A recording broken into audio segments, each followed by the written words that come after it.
Hello friends, welcome back to our channel.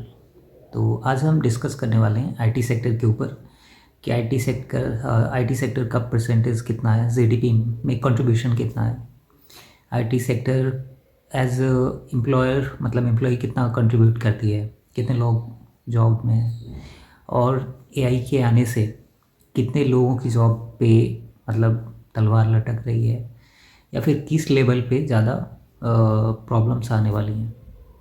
तो IT sector में क्या है ना, तीन मतलब आईटी सेक्टर में क्या ओवरऑल हर चीज़ में तीन लेवल होते हैं, ठीक है। एक एंट्री लेवल जॉब हो गया, एक मिड लेवल जिसके पास एक्सपीरियंस है 5-6 साल का, और एक नेक्स्ट आता है टॉप लेवल, ठीक है। तो एंट्री लेवल की मैं बात करूं तो एंट्री लेवल में 2022-23 में ऑलमोस्ट 4 लाख जॉब हर साल ऐड हो रहे थे, मतलब हर साल 4 लाख एम्प्लॉयज़ ऐड हो रहे थे आईटी सेक्टर में। बट पिछले 2 साल में ये ऑलमोस्ट 50% से ड्रॉ डाउन हुआ है। यहाँ पे जो नंबर्स हैं वो 2 लाख मतलब 1,60,000 से लेके 2 लाख के आसपास पहुँच चुका है। तो यहाँ पे ह्यूज डिफरेंस दिख रहा है कि एंट्री लेवल के जो जॉब्स हैं वहाँ पे बहुत सारी प्रॉब्लम्स आने वाली है। जो स्टूडेंट्स थे जो बीटेक करके एमटेक करके एंट्री लेवल जॉब में इजीली मतलब चले जाते थे, उनके लिए थोड़ी सी प्रॉब्लम आने वाली है। जो मिड लेवल है, मिड सेगमेंट एंट्री के बाद जिसके पास 2 साल 5 साल का एक्सपीरियंस हो चुका है, उसके लिए कुछ खास उतनी दिक्कत होने वाली नहीं है, ठीक है। और जो एक्सपर्टीज़ वाला पार्ट है वहाँ पे तो सेफ़ है, वो सेफ जोन है। तो मेन जो प्रॉब्लम है वो फ्रेशर्स के लिए है और सेकंड में मिड जो जिनके पास थोड़ा बहुत एक्सपीरियंस है उनके लिए।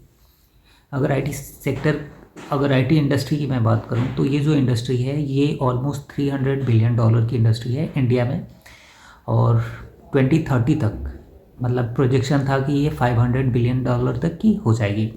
बट अभी एआई के आने के बाद से कितना ज़्यादा प्रॉब्लम होगा, कितना डिस्ट्रप्शन होगा, वो बात की बात है।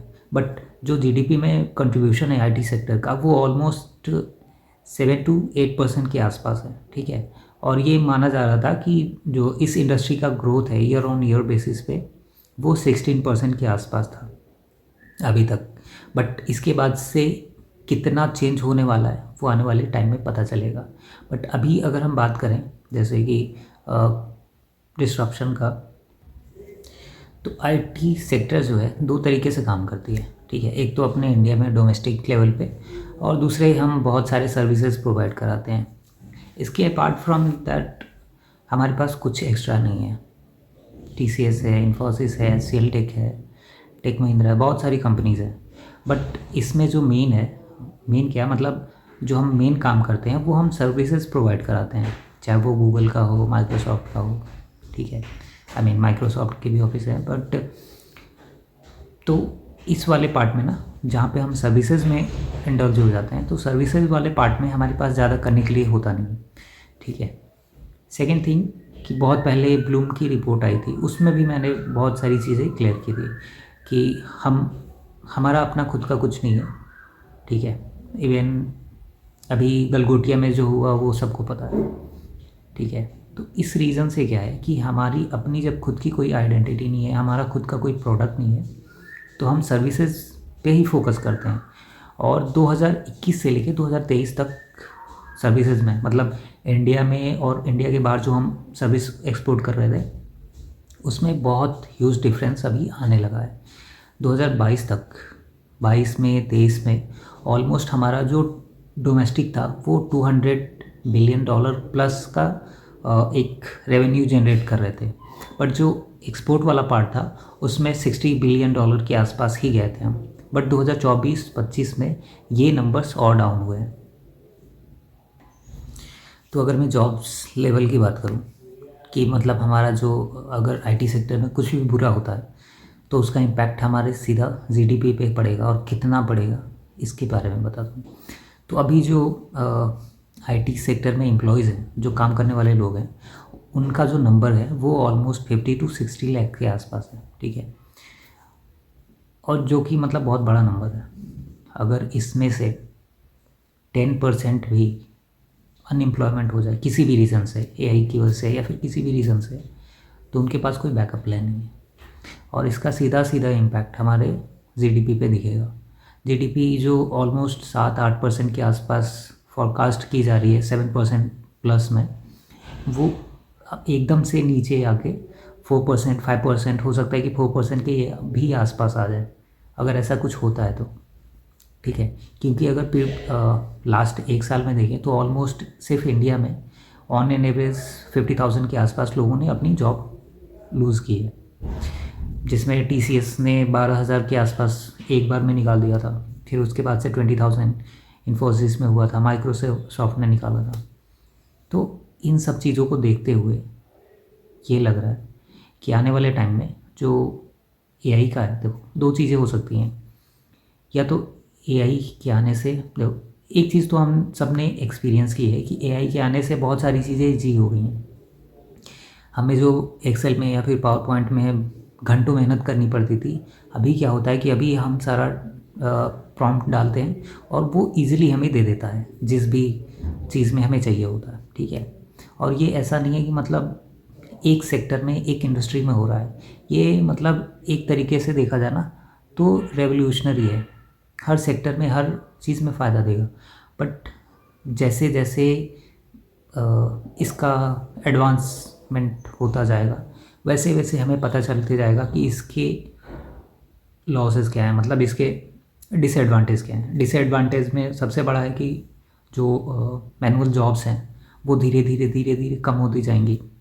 ठीक है, क्योंकि मैनुअल जॉब में या फिर जैसे हम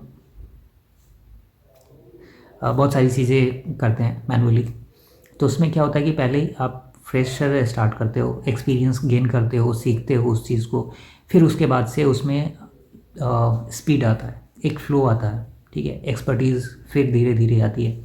बट एआई के आने के बाद से या फिर जो ऑटोमोटिव है, ठीक है, बहुत से ऐसे काम हैं जो ऑटोमेटिक हो जाएंगे आने के बाद से, एआई के आने के बाद से, या फिर हो चुके हैं बहुत सारी।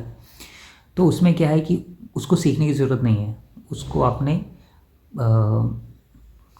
कोडिंग कर दी, मतलब जो भी प्रॉम्प्टिंग वगैरह करनी थी आपने कर दी, उसके बाद से वो काम पे लग जाएगा। उसको आपको ट्रेनिंग नहीं देनी है, कुछ सिखाना नहीं है, आपको बस एक कोड लिखना है, कोड पेस्ट करके डन।